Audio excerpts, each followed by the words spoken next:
Hello, ladies and gentlemen. This is Amrita Ramesh, and I bring you this video on fundamental unit of life.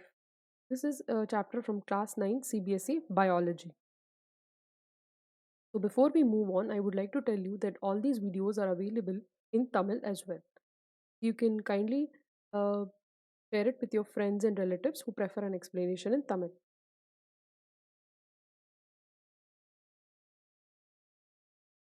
So, before we move on to the topic on discussion about a cell and the structure of a cell, we'll first look at the history. The first person to observe the cell was Robert Hooke. So when did he do it? He did it in the year 1665. So Robert Hooke first observed cork cells. Now what are cork cells? Cork cells are dead cells from the bark of a tree. They are sclerenchyma cells. So when you study the next chapter on tissues, you will come across different types of tissues that are present in the plant cell. So what are the different types of tissues? There are parenchyma cells, collenchyma cells, sclerenchyma cells. So he took the sclerenchyma cells and observed it under the microscope. What did he observe? He observed small room-like structures. So this is how it looked. So he gave the term cellulae. So from cellulae, we derived the word cell. So basically, he gave this word little room. They looked like little room or cellulae. From cellulae, now we use the term cell. Cell is the basic structural and fundamental unit of life.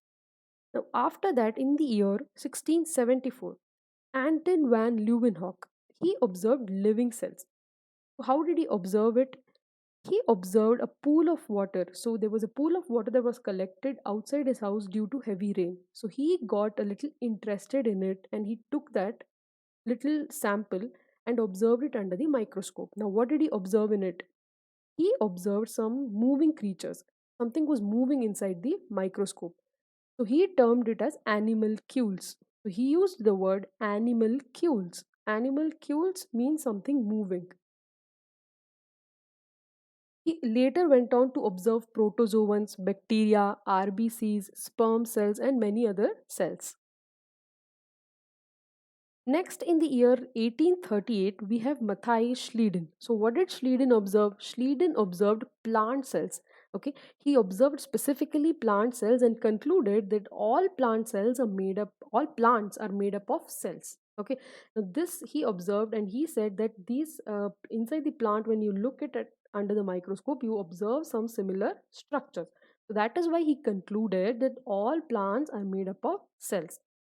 Somewhere around the same time, in the year 1839, Theodore Schwann took up animal cells. Okay, he observed animal cells and he also concluded that animal cells and plant cells both look exactly similar, except for one major difference.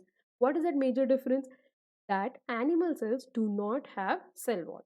Okay, that is the only difference between animal cell and plant cells. When you look at it, that is the only difference. Apart from that, there are lots more difference which you will come across when we further study in the chapter.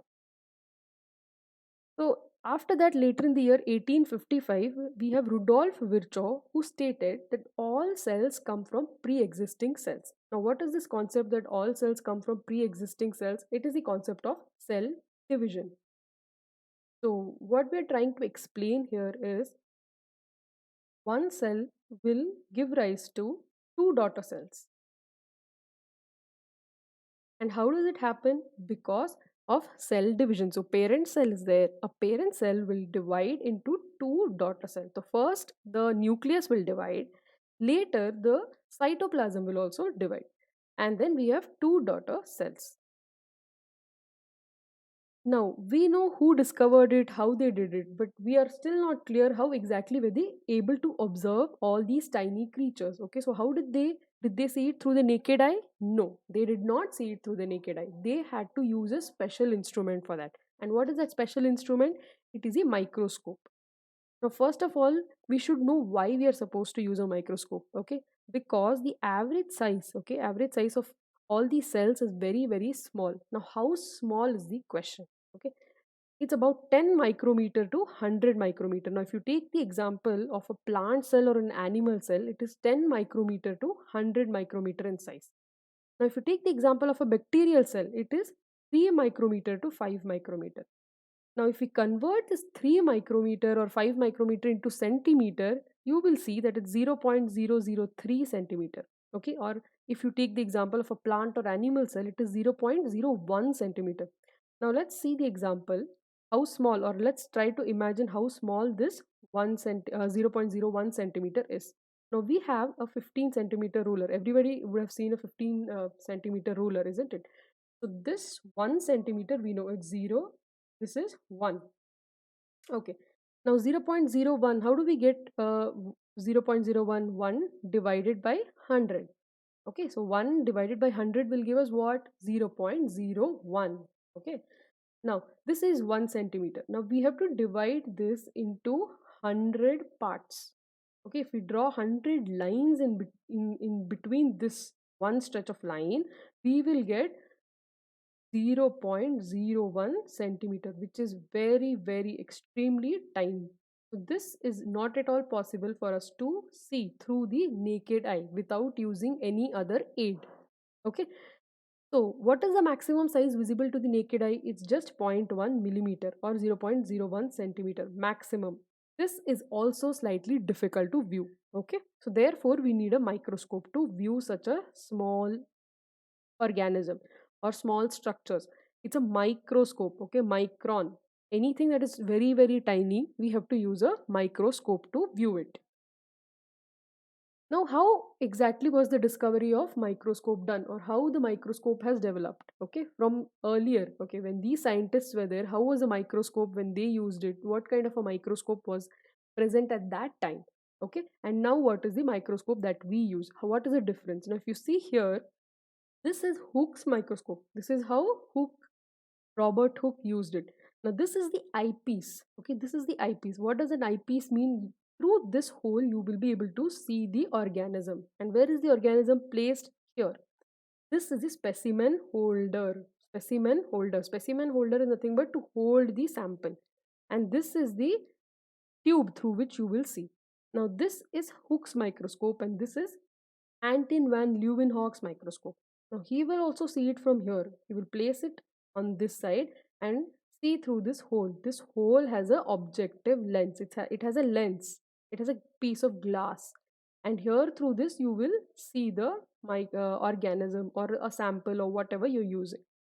And this image is that of a currently whatever we use, whatever microscope we use in the laboratory now, this is how it looks. Here also this is the eyepiece, and this is the stage. This is the sample holder, this part. So we will keep the sample here. Light will hit this mirror and it will get reflected here. So light will come from here. It will hit this mirror. It will get reflected like this and go through this and project it on our eye. So from here we will be able to see the object, whatever is being placed here. Okay. This is how microscope has developed. So this much of discovery and this much of advancement in the tech has happened. Isn't it very interesting to know how far we've come? Right. Now let's take a look at some real life images. Okay, now supposing if we cut a thin section of the onion, okay, onion, if you take a thin slice of the onion and keep it under a microscope. First of all, we have to stain it. Now, what do we stain it with? We stain it with a red color dye, which is called as saffronin. Saffronin, if we stain it with saffronin, it will look pink under the microscope. If I take a thin section and put a drop of saffronin on it and look at it under the microscope, an onion peel will look like this cells. This is how the cells of an onion look like, with a single nucleus in the center, or inside this one single cell there's one single nucleus. Similarly, if I start scraping the inner cheek cells of mine, human cheek cells, so if I start scraping the cheek cells from the inside part of my cheek and stain it with methylene blue, okay, I'm not using saffron in here just to differentiate. I can use saffron, but I am using methylene blue stain and stain it and observe it under the microscope. What will I observe? I'll observe again something similar. So I will observe one round cells, okay. I'll observe round cells. Here we have rectangular cells. but here we observed round cells. Again, we have a nucleus here. Okay, everywhere we see cell and a nucleus, isn't it? So this is how a human cheek cell will look under the microscope. Okay. Let's go ahead with the next topic, that is the cell theory. Now we said cell was discovered by Robert Hooke, and then Anton van Leeuwenhoek gave a theory on living cells. He observed living cells. Then those three people, Schleiden, Schwann, and Virchow, they together put the cell theory. Now what is cell theory? Cell theory states all living organisms are composed of one or more cells. The first point of cell theory is all living organisms are composed of one or more cells. So what is one or more cell? Basically it means unicellular organism and multicellular organism. So we have two different types, right? We have unicellular and multicellular. Then the second point states that cell is the structural and functional unit of life. Now why do we say cell is the structural functional unit of life? Because from cell, so first we have a cell, we have tissues next. All cells together will form tissue. So group of cell is a tissue. Then from tissue, a group of tissues, they will form what? Organ, a single organ. Then a group of organs will form organ system. Then a group of organ systems will form an organism. Okay, this is how it goes. So first we have a cell, a group of cells will form tissues, a group of tissues will form organs, group of organs will form organ systems, and a group of organ systems will form a whole organism. Okay, so basically what do we start with? We start with a cell. That is why it is called as cell is structural and functional unit of life. Next, last point states that new cells are developed by division of pre-existing cells. This also we saw. So if we have a parent cell and we want two different cells, so how will we get two cells from this? Because of cell division. So first the nucleus will divide, then the cytoplasm will divide and give rise to two daughter cells. Each of them will have a part of the nucleus from the parent. This is how cell theory is. This is what was put forward by Schleiden, Schwann, and Virchow. Now let's move ahead to look at unicellular and multicellular organism. So what is a unicellular organism? From the name itself we'll know. Uni means single. So single celled organisms are called as unicellular organisms. Now this, what is the feature of a unicellular organism? That only one cell is present. There are no organelles. There is no division of labor. There is nothing more. Only one single cell, okay, and a little bit of nucleus and cytoplasm. That's all. That will form a unicellular organism. Example is amoeba, paramecium, euglena. You have many more examples. Now, what are multicellular organisms? They have many cells. A group of cells are present. Okay. What other features come with multicellular organisms? They have different organelles. Now, what are organelles?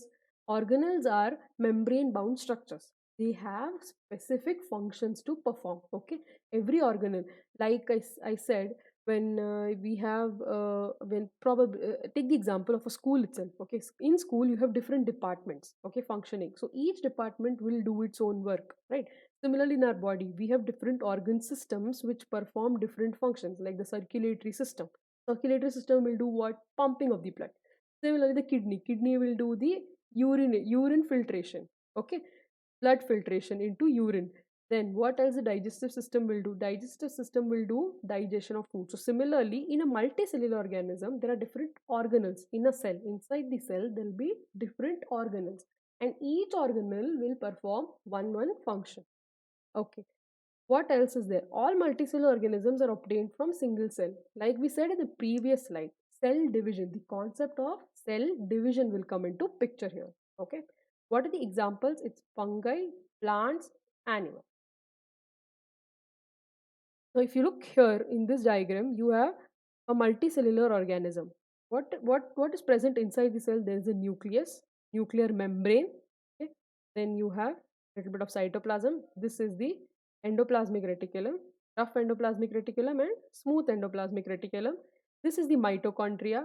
This is the microtubules. So there are so many different organelles. Okay, there are so many different organelles, and each of them have a particular function to perform. Similarly, if you see on this side, you have amoeba, you have paramecium, and euglena. All of these are unicellular organisms. Okay, what is present inside a unicellular organism? Only one single cell and a nucleus. That's all. There is nothing more in this. Okay. Similarly, here also, what extra, if even if it's there, what extra can be present? Some organs of locomotion or something to do with motility. Now, in case of euglena, if you see, we have a flagellum. Okay. And in case of paramecium, you have some cilia. Okay, some cilia are present. Now, what is the function of cilia or a flagella? To move, to help the organism to move.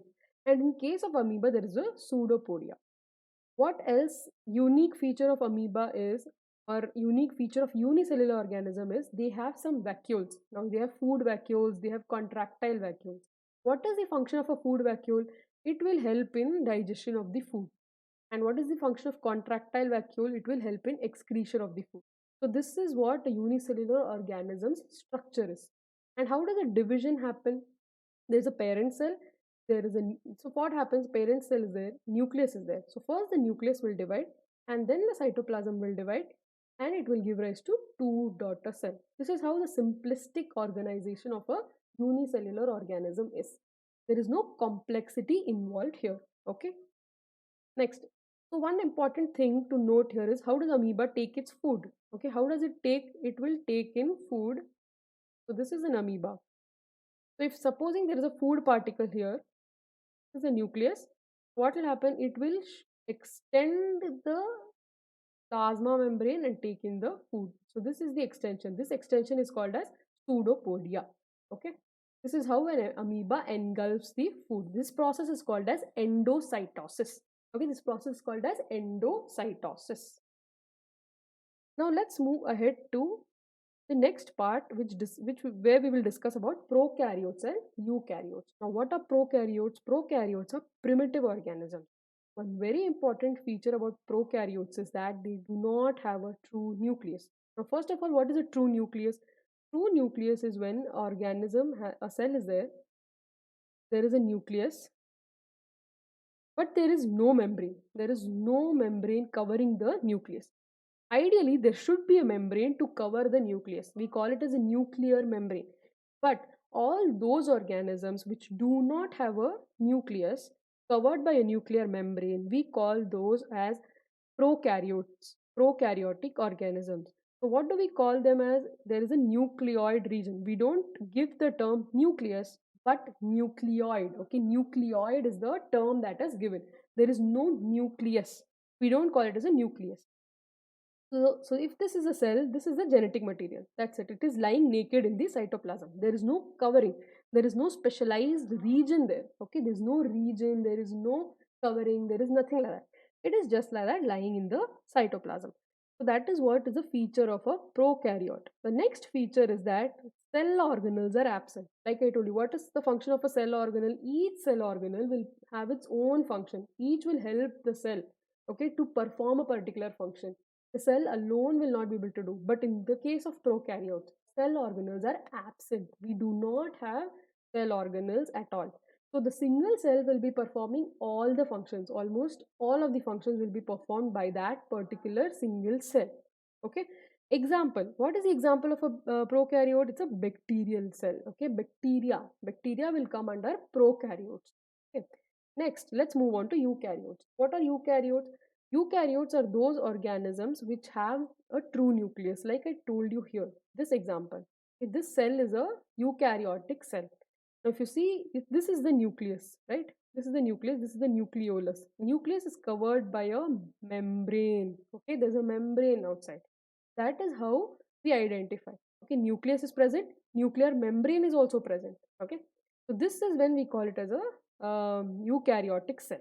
And important point, what is the important point? That they have cell organelles. Okay, cell organelles are present. So as soon as there are cell organelles, there will be division of labor. Okay, so when there is division of labor, the cell does not have to perform all the functions. Okay, it does not have to get tired.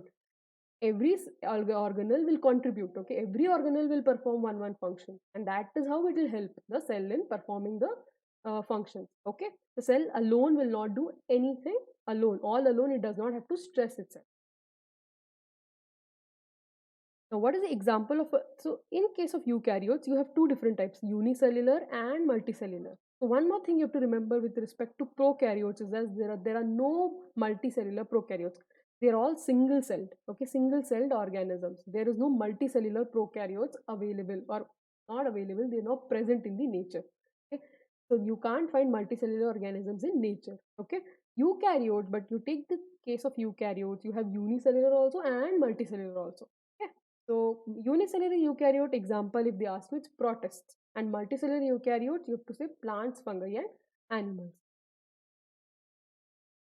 Now, coming to the cell types and shapes. Now, here itself, you observed how different the cell shape looks like, isn't it? When you take a plant cell, it looks so much different. It's very, very, very different. And when you take a human cheek cell, how different it is. It's circular, but here it is rectangular. So, in this itself, you can see how much variation is present, isn't it? Very, very different. Similarly, we have many different types and shapes of a cell. Okay, if you look here, we have this is a sperm cell, which is so different. It can move around. That is why it has a tail-like thing. Okay, it has a tail. This is the tail part, so it can move around. This is a nerve cell or a neuron. Okay, this is a nerve cell. Now it has dendrites. Okay, where you have roots of a tree. Something similar you can see in the neuron, nerve cell. This is the bone cell, and these are all muscle cells. So this is a striated muscle cell and this is a smooth muscle cell. In this muscle cell itself, you have so many variations. Okay, this looks so much different. This looks very much different. Okay, this is spindle shaped and this is striated. Okay, straight with a lot of striations. This is a WBC. Okay, WBCs are those which help in fighting diseases, immunity, to give us immunity, isn't it? So this is a leukocyte. This is a WBC. This looks very much different. And this is a bacterial cell, single celled organism. Okay.